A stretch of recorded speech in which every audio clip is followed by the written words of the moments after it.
Hello friends, स्वागत है आपका आरएम कॉम्पिटिटिव क्लासेस में। फ्रेंड्स, जैसे आप सभी जानते हैं, हम लूसेंट सामान्य ज्ञान की कंप्लीट सीरीज कर रहे हैं, जिसमें हमने फर्स्ट टॉपिक है अपना हिस्ट्री। हिस्ट्री में हमने कुछ टॉपिक्स कंप्लीट कर लिए हैं, जैसे हमारा इतिहास की जानकारी के स्रोत, प्रागैतिहासिक काल एवं सिंधु घाटी सभ्यता। आज के लिए हमारा टॉपिक है वैदिक सभ्यता।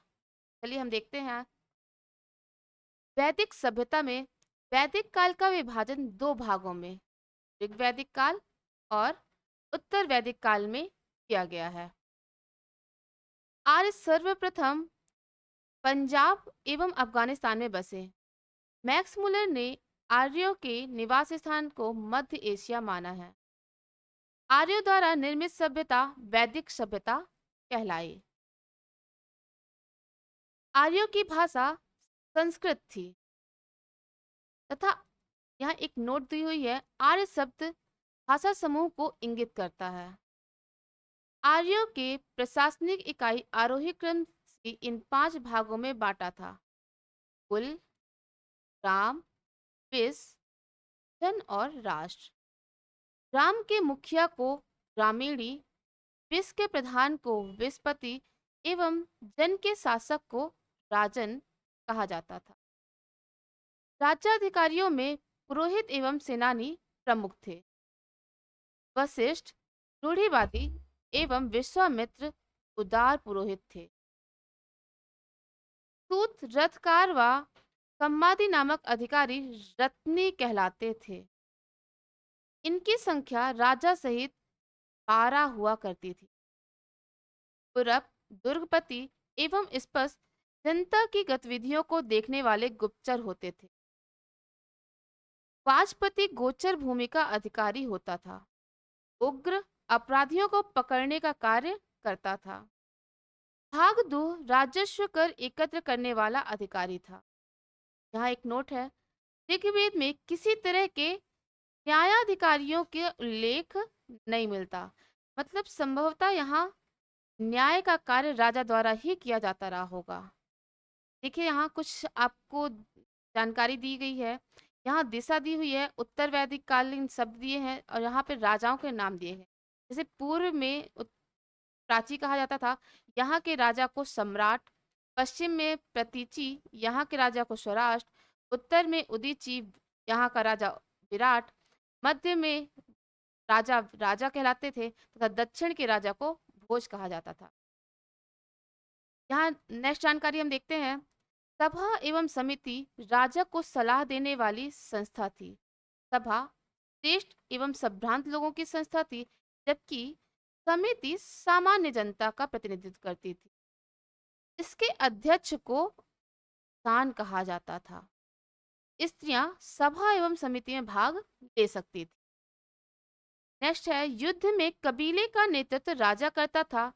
युद्ध के लिए गविष्टि शब्द का प्रयोग किया गया है, जिसका अर्थ है गायों की खोज। दसराग युद्ध का उल्लेख ऋग्वेद के 7वें मंडल में है। यह युद्ध पुरुषणी यानी वर्तमान रावी नदी के तट पर सुदास एवं 10 जनों के बीच लड़ा गया, जिसमें राजा सुदास की विजय हुई। ऋग्वैदिक समाज 4 वर्णों में विभक्त था। ये वर्ण थे ब्राह्मण, क्षत्रिय, वैश्य एवं शूद्र। यह विभाजन व्यवसाय पर आधारित था। ऋग्वेद के 10वें मंडल में पुरुष सूक्त में 4 वर्णों का उल्लेख मिलता है। इसमें कहा गया है कि ब्राह्मण परम पुरुष के मुख से, क्षत्रिय उनकी भुजाओं से, वैश्य उनकी जांघों से एवं शूद्र उनके पैरों से उत्पन्न हुए हैं। आर्यों का समाज पितृसत्तात्मक था, यानी पितृ प्रधान था। समाज की सबसे छोटी इकाई परिवार या कुल थी, जिसका मुखिया सा होता था, जिसे कुलप कहा जाता था। स्त्रियां इस काल में पति के साथ यज्ञ कार्य में भाग लेती थीं तथा बाल विवाह एवं पर्दा प्रथा जैसी प्रचलन जो है इस समय नहीं था। मतलब इस समय स्त्रियों की स्थिति अन्य काल की अपेक्षा कुछ उच्च थी। विधवा अपने मृतक पति के छोटे भाई या देवर से विवाह कर सकती थी। इस प्रथा को नियोग प्रथा के नाम से जाना जाता है। यहाँ कुछ जानकारी दी हुई है। उपनिषदों की संख्या 108 है, महापुराणों की संख्या 18 है तथा वेदांग की संख्या 6 है। नेक्स्ट देखते हैं। स्त्रियां शिक्षा ग्रहण करती थीं, जिसमें ऋग्वेद में लोपामुद्रा, घोषा, सिक्ता, अपाला एवं विश्वास जैसी विदुषी स्त्रियों का वर्णन है। गार्गी ने याज्ञवल्क्य को वाद विवाद की चुनौती भी दी थी। जीवन भर अविवाहित रहने वाली महिलाओं को अमाजू कहा जाता था। विवाह के समय मिलने वाले उपहार को वहतु कहा जाता था। जीविकापार्जन के लिए वेद वेदांग पढ़ने वाला अध्यापक उपाध्याय कहलाता था। आर्यों का मुख्य पेय पदार्थ सोमरस था। यह वनस्पति से बनाया जाता था। आर्य मुख्यतः 3 प्रकार के वस्त्रों का उपयोग करते थे: वास, अधिवास और उष्णीय। अंदर पहनने वाले कपड़े को निवि कहा जाता था। आर्यों के मनोरंजन के प्रमुख साधन थे संगीत, रथ दौड़, घुड़दौड़ और द्रुत क्रीड़ा। आर्यों का मुख्य व्यवसाय पशुपालन एवं कृषि था। महर्षि कणाद को भारतीय परमाणुवाद का जनक कहा जाता है। गायों को अघन्या यानी न मारे जाने योग्य पशु की श्रेणी में रखा गया था। गाय की हत्या करने वाले या उसे घायल करने वाले के लिए वेदों में मृत्यु दंड अथवा देश से निकालने की व्यवस्था थी। वैदिक काल में एक धनी व्यक्ति को गोमत कहा जाता था। आर्यों का प्रिय पशु घोड़ा एवं सर्वाधिक प्रिय देवता इंद्र थे। आर्यों द्वारा खोजी गई धातु लोहा थी, जिसे श्याम अयस्क कहा जाता था। तांबे को लोहित अयस्क कहा जाता था। देखिए फ्रेंड्स, यहाँ दिया हुआ है आर्यों द्वारा खोजी गई धातु लोहा थी, यानी इससे पहले मनुष्य को लोहे का ज्ञान नहीं था। यहाँ एक नोट दी हुई है। भारतीयों को लोहे का ज्ञान ईसा पूर्व 8वीं सदी के प्राप्त हुआ है। व्यापार हेतु दूर दूर तक जाने वाला व्यक्ति को कड़ी कहा करते थे। लेन देन में वस्तु विनिमय की प्रणाली प्रचलित थी। ऋण देकर ब्याज लेने वाले को बेकनाट या सूदखोर कहा जाता था। मनुष्य एवं देवताओं के बीच मध्यस्थ की भूमिका निभाने वाले देवता के रूप में अग्नि की पूजा की जाती थी। ऋग्वेद में उल्लिखित नदियों में सरस्वती सबसे पवित्र नदी मानी जाती थी। ऋग्वेद में गंगा का 1 बार, यमुना का उल्लेख 3 बार हुआ है। इसमें सिंधु नदी का उल्लेख सर्वाधिक बार हुआ है। उत्तर वैदिक काल में इंद्र के स्थान पर प्रजापति सर्वाधिक प्रिय देवता हो गए थे। विष्णु के 3 पगों की कल्पना का विकास उत्तर वैदिक काल में ही हुआ था। उत्तर वैदिक काल में राजा के राज्याभिषेक के समय राष्ट्रीय यज्ञ का अनुष्ठान किया जाता था। उत्तर वैदिक काल में वर्ण व्यवस्था की बजाय जन्म के आधार पर निर्धारित होने लगे थे। उत्तर वैदिक काल में वर्ण व्यवसाय की वजह जन्म के आधार पर निर्धारित होने लगे थे। उत्तर वैदिक काल में हल को सिरा व हल रेखा को सीता कहा जाता था। उत्तर वैदिक काल में निष्क और सतमन मुद्रा की इकाइयां थीं। सिक्कों के चलन का कोई प्रमाण नहीं मिलता। सांख्य दर्शन भारत के सभी दर्शनों में सबसे प्राचीन है। इसके अनुसार मूल तत्व 25 हैं, जिसमें प्रकृति पहला तत्व। यहाँ कुछ जानकारी दी हुई है प्रमुख दर्शन और उनके प्रवर्तक के बारे में। देखिए यहाँ कुछ दर्शन और प्रवर्तक दिए हुए हैं, जिसमें से है चारवाक दर्शन के प्रवर्तक चारवाक हैं, योग दर्शन के पतंजलि, सांख्य दर्शन के कपिल, न्याय दर्शन के गौतम, पूर्व मीमांसा के जैमिनी, उत्तर मीमांसा के बादरायण, वैशेषिक के कणाद। यहाँ कुछ नदियाँ और उनके प्राचीन और आधुनिक नाम चर्चा की गई है। देखते हैं यहाँ कुंभ कुर्रम है वर्तमान नाम, और प्राचीन नाम में कुभा, काबुल, वितस्ता, झेलम, अस्कनी, चिनाब, पुरुषणी, रावी, सतुद्री, सतलज, विपाशा, व्यास, सदानीरा, गंडक, जसरती, घग्गर, गोमती, गोमल, सुअष्टु, स्वात। नेक्स्ट देखते हैं, सत्यमेव जयते मुंडकोपनिषद से लिया गया है। इसी उपनिषद में यज्ञ की तुलना फूटी हुई नाव से की। यहाँ कुछ ऋग्वैदिक कालीन देवता दिए गए हैं और उनका संबंध दिया गया है। जैसे यहाँ इंद्र है, युद्ध का नेता एवं वर्षा का देवता। अग्नि, देवता एवं मनुष्य के बीच मध्यस्थ। वरुण, पृथ्वी एवं सूर्य के निर्माता, समुद्र का देवता। विश्व के नियामक व शासक, सत्य का प्रतीक, ऋतु परिवर्तन व दिन रात का कर्ता। भौ है आकाश का देवता, इन्हें सबसे प्राचीन देवता कहा गया है। सोम वनस्पति देवता है। उषा प्रगति एवं उत्थान की देवता है। अश्विन विपत्तियों को हराने वाले देवता है। पूषण पशुओं की रक्षा करने वाले। विष्णु विश्व के संरक्षक एवं पालन करता है। मारुत आंधी तूफान के देवता हैं। ईसा पूर्व दूसरी सदी में राजाओं के उपयुक्त यज्ञ वेदी बनाने के लिए आपस स्तंभ व्यवहारिक ज्यामिति की रचना की। गायत्री ग्रंथ सावित्र नामक देवता को संबोधित है, जिसका संबंध ऋग्वेद से है। लोगों को आर्य बनाने के लिए विश्वामित्र ने गायत्री मंत्र की रचना की थी। विश्वामित्र ने किसकी रचना की थी? गायत्री मंत्र की। श्राद्ध की प्रथा पहले पहल दत्तात्रेय ऋषि के बेटे निमि ने शुरू की। उत्तर वैदिक काल में कौशाम्बी नगर में प्रथम बार पक्की ईंटों का प्रयोग किया गया। महाकाव्य में दो हैं, महाभारत और रामायण। महाभारत का पुराना नाम जय संहिता है। यह विश्व का सबसे बड़ा महाकाव्य है। गोत्र नामक संस्था का जन्म उत्तर वैदिक काल में हुआ। चलिए फ्रेंड्स, यहाँ कुछ दर्शन और उनकी विचारधाराएं दी हुई हैं। सबसे पहले दिया हुआ है आपका रूढ़िवाद विचारधारा। इस संप्रदाय के प्रस्तावक वेदों की प्रामाणिकता पर सवाल नहीं उठाते थे। इनके अनुसार वेद मोक्ष का रहस्य छिपाए सर्वोच्च प्रकाशित धर्म ग्रंथ है।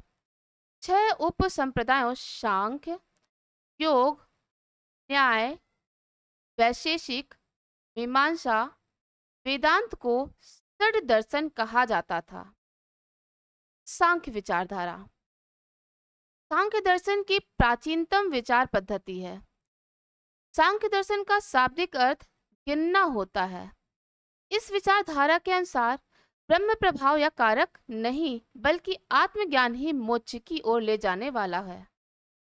यह विचारधारा द्वैतवाद में विश्वास रखती है, अर्थात आत्मा और पदार्थ दो पृथक सत्ताएं हैं। यह अवधारणा सभी ज्ञान का आधार है।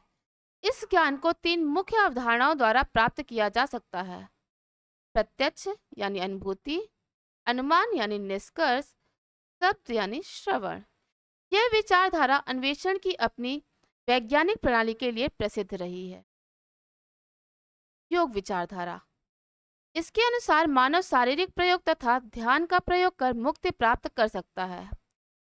मुक्ति प्राप्त करने के साधन है यम यानी स्वनियंत्रण का अभ्यास करना, नियम यानी व्यक्ति के जीवन को संचालित करने वाले नियमों का पालन, प्रत्याहार विषय का चयन, धारणा मन को स्थिर करना, ध्यान चयनित विषय पर ध्यान एकत्र करना, समाधि मन तथा पिंड का विलय ही स्वयं के पूर्ण रूप से विच्छेद होने का कारण है।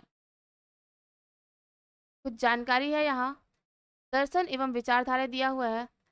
रूढ़िवादी आस्तिक है और कुछ नास्तिक है। जैसे रूढ़िवादी आस्तिक में आपको दिया है योग, सांख्य, न्याय, वैशेषिक, मीमांसा और वेदांत। नास्तिक दर्शन में है आपका बौद्ध धर्म, जैन धर्म, लोकायत, अज्ञान या आजीवक।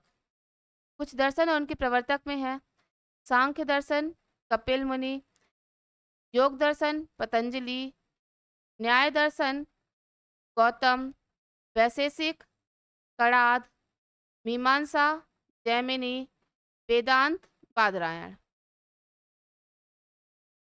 अन्य जानकारी देखते हैं। न्याय विचारधारा इसमें मुक्ति प्राप्त करने के लिए तर्कपूर्ण चिंतन पर विश्वास किया जाता है। इस विचारधारा का मानना है कि निष्कर्ष, श्रवण तथा उपमा जैसे तर्क सम्मत साधनों का प्रयोग कर ही मनुष्य किसी समस्या की सत्यता की जांच कर सकता है। इसका ये मानना था कि ईश्वर में न केवल ब्रह्मांड की रचना की है, बल्कि वह उसका पालन और संहार भी करते हैं। वैशेषिक विचारधारा। यह विचारधारा ब्रह्मांड की भौतिकता में विश्वास रखती है। इसके अनुसार ब्रह्मांड का हर पदार्थ पांच मुख्य तत्वों अग्नि, वायु, जल, पृथ्वी तथा आकाश से बना है। इस विचारधारा का दृष्टिकोण अत्यंत वैज्ञानिक है। इसके द्वारा परमाणु सिद्धांत का विकास हुआ। मीमांसा विचारधारा। मीमांसा का वास्तविक अर्थ तर्कपूर्ण चिंतन, विवेचन तथा अनुप्रयोग की कला है। यदि व्यक्ति को धार्मिक श्रेष्ठता, स्वर्ग तथा मुक्ति प्राप्त करनी है, तो उसे वेदों के द्वारा नियत सभी कर्तव्यों की पूर्ति करनी होगी। इस दर्शन का मुख्य बल वेदों के अनुष्ठानिक भाग पर था। मुक्ति की प्राप्ति हो तो व्यक्ति को वैदिक अनुष्ठानों का निष्पादन पुरोहितों की सहायता से करना होता है। इसलिए इस दर्शन में विभिन्न वर्गों के बीच सामाजिक अंतर को निहित रूप से वैधता प्रदान की गई। ब्राह्मणों के द्वारा इसका प्रयोग लोगों पर वर्चस्व स्थापित करने में किया गया। नेक्स्ट है वेदांत विचारधारा। इस दर्शन के आधार का निर्माण करने वाले प्राचीनतम ग्रंथ बादरायण द्वारा रचित ब्रह्म सूत्र या वेदांत सूत्र थे। इस दर्शन के अनुसार ब्रह्म ही इस जीवन की वास्तविकता है। ये सभी बातें मिथ्या या माया है। इसके अनुसार प्राक का ज्ञान हो जाने पर वह स्वतः ही ब्रह्म की अनुभूति कर मुक्ति को प्राप्त हो जाएगा। यह तर्क ब्रह्म तथा आत्मा को अविनाशी तथा शाश्वत बना देती है। नास्तिक विचारधारा। ये वेदों की मौलिकता पर विश्वास नहीं करते हैं और भगवान के अस्तित्व पर प्रश्न खड़े करते हैं। ये पांच उपधाराओं में विभाजित है: बौद्ध, जैन, लोकायत, अज्ञान और आजीवक।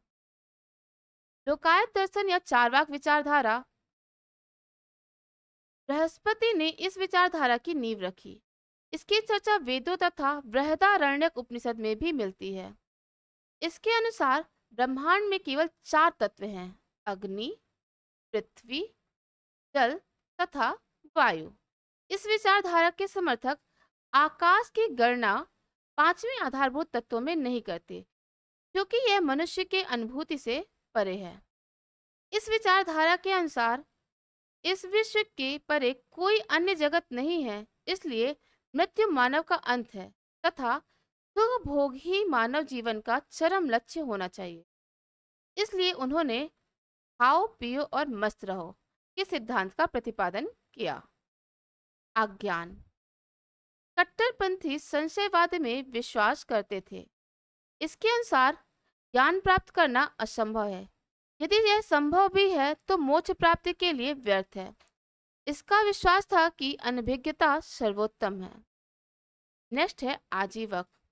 इसकी स्थापना मक्खली पुत्र गोशाल द्वारा ईसा पूर्व 6वीं शताब्दी में की गई। ये बौद्ध धर्म एवं जैन धर्म के विपरीत कर्म के सिद्धांत में विश्वास नहीं करते। ये कर्म को भ्रामक मानते हैं। इसमें बौद्ध एवं जैन धर्म के समान वेदों की सत्ता को नकारा था। उत्तर प्रदेश में श्रावस्ती आजीवकों का प्रमुख केंद्र था। आजीवक संप्रदाय के मानने वाले निराकार आत्मा की अवधारणा के विपरीत आत्मा के भौतिक स्वरूप को विश्वास करते थे। यह संप्रदाय भाग्यवाद या नियतिवाद में विश्वास करता था। उनके अनुसार संसार की हर चीज भाग्य या नियति द्वारा पूर्व निर्धारित होती है और मनुष्य उसमें कोई परिवर्तन नहीं कर सकता। इसके अनुसार मनुष्य के स्वतंत्र इच्छा या कर्म का कोई महत्व नहीं है। बिंदुसार इसके अनुयायी थे। राजा बिंदुसार किस संप्रदाय से संबंधित थे? आजीवक से। अशोक 7वें स्तंभ के राज्यादेश में आजीवकों का उल्लेख मिलता है।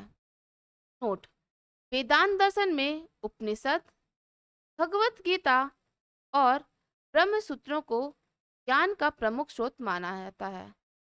इन तीनों ग्रंथों का सामूहिक रूप प्रस्थान त्रयी कहा जाता है। ओके फ्रेंड्स, यहाँ तक हमने देखा है वैदिक सभ्यता के बारे में। नेक्स्ट डे हमारा नेक्स्ट टॉपिक होगा महाजनपदों का उदय। तब तक के लिए थैंक यू।